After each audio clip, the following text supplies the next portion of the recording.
राम राम दोस्तों, welcome back to my vlog. आज मैं पहुंच चुका हूं आंध्र प्रदेश के एक पवित्र शहर श्रीकालाहस्ती में। आज मैं आप सभी को महादेव के एक अद्भुत रूप के दर्शन कराने वाला हूं। ये मंदिर सिर्फ एक धार्मिक स्थल नहीं है, बल्कि यहाँ राहु और केतु के दोष निवारण के लिए दुनिया भर में मशहूर है। ये मंदिर स्वर्णमुखी नदी के किनारे बसा हुआ है और दोस्तों ये मंदिर पंचभूतों में से ही एक है, जैसे कि अग्नि, जल, पृथ्वी, आकाश और वायु। इन पंच तत्वों से ही सारी सृष्टि बनी हुई है और इस मंदिर में स्थित शिवलिंग वायु तत्व का रूप है। बाकी जो पंचभूत टेम्पल्स है वो अलग अलग तत्वों को रिप्रेजेंट करते हैं। अगर आप भी यहाँ दर्शन करने के लिए आना चाहते हो तो मैं आपको कुछ बेस्ट ऑप्शंस बताता हूँ। हैदराबाद से श्रीकालाहस्ती लगभग 550 किलोमीटर है। अगर आप अपनी प्राइवेट व्हीकल कार से आओगे तो लगभग 6,500 से 8,500 तक लग सकते हैं और इसमें 8 से 9 घंटे का टाइम लगेगा, जो कि टोल इंक्लूड रहेगा। अगर ट्रेन से आओगे तो 400 से 2,500 depending upon the ticket you book, और 10 से 12 घंटे का टाइम लगता है। या फिर हैदराबाद से फ्लाइट में तिरुपति को, फिर वहाँ से आप लोकल गाड़ी में आ सकते हैं।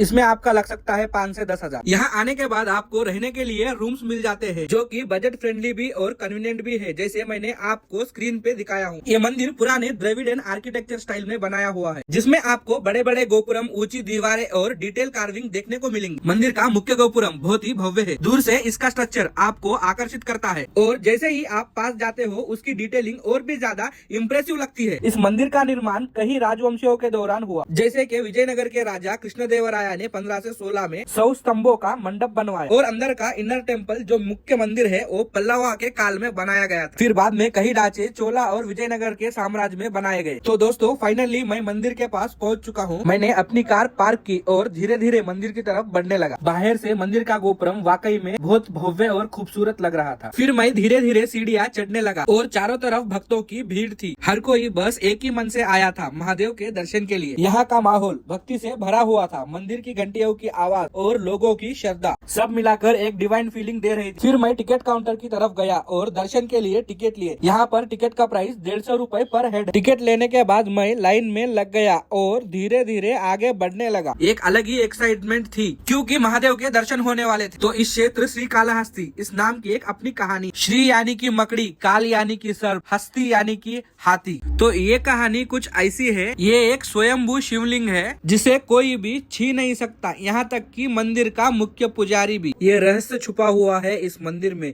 जो कि श्रीकालाहस्ती में स्थित है। इस शिवलिंग को न छूने का कारण है क्योंकि इसमें समाई हुई है 3 परम भक्तों की दिव्य ऊर्जा, एक मकड़ी, एक हाथी और एक सांप। कहते हैं सतयुग में एक मकड़ी थी, रोज शिवलिंग को धूप और धूल से बचाने के लिए उस पर अपने कला से सुंदर जाला रूपी मंदिर बनाती। उसी जंगल में एक हाथी भी रहता था जो पवित्र जल से महादेव का रोज अभिषेक किया करता था, पर रोज अनजाने में मकड़ी का बनाया हुआ जाल तोड़ता था। और तीसरा भक्त था एक सांप, अपनी अनमोल नागमणि शिव पर अर्पित कर आराधना करता था। एक दिन मकड़ी ने रोज अपना मंदिर टूटता देख हाथी को सबक सिखाने की ठानी और हाथी के सूंड में घुस गई। असहनीय दर्द से हाथी ने अपनी सूंड पत्थर पे पटक पटक कर अपनी जान दे दी। साथ ही मकड़ी की मृत्यु हो गई और इस भीषण अफरा तफरी में वो महादेव का तीसरा सर्प भी कुचला गया। उनकी इस अटूट और निस्वार्थ भक्ति को देखकर महादेव प्रकट हुए। उन्होंने तीनों को मोक्ष प्रदान किया और वरदान दिया कि उनकी आत्माएं हमेशा इस शिवलिंग में समाहित रहेंगे और ये स्थान उन्हीं के नाम श्रीकालाहस्ती से जाना जाएगा। और उनकी आत्माओं को सम्मान करने के लिए आज तक कोई भी इंसान इस स्वयंभू शिवलिंग को स्पर्श नहीं करता। तो चलिए दोस्तों करते हैं महादेव के अद्भुत दर्शन। आप लोग देख सकते हो आगे आरती में महादेव का ये रूप। शिवलिंग पर आपको दिखेगी सांप, हाथी और मकड़ी की आकृति। नमामि शमिशान निर्वाण रूपम विभुं व्यापकं ब्रह्म वेद स्वरूपम निजं निर्गुणं निर्विकल्पं निरीहं चिदाकाशमाकाशवासं भजेऽहं निराकारमोङ्कारमूलं तुरीयम्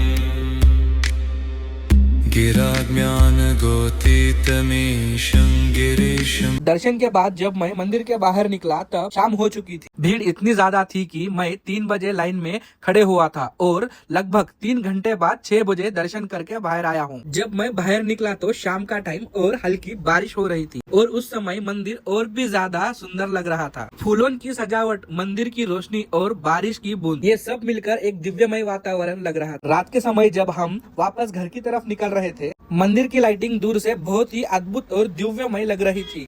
ऐसा लग रहा था जैसे कि पूरा मंदिर चमक रहा हो। आशा है महादेव सब पर अपनी कृपा बनाए रखे और सबको हमेशा खुश रखे। अगर आप सभी को मेरे ये सनातन से जुड़े हुए व्लॉग पसंद आ रहे हो तो प्लीज लाइक, शेयर और चैनल को सब्सक्राइब जरूर करना। मिलते हैं नेक्स्ट व्लॉग में, तब तक के लिए जय भोलेनाथ, हर हर महादेव।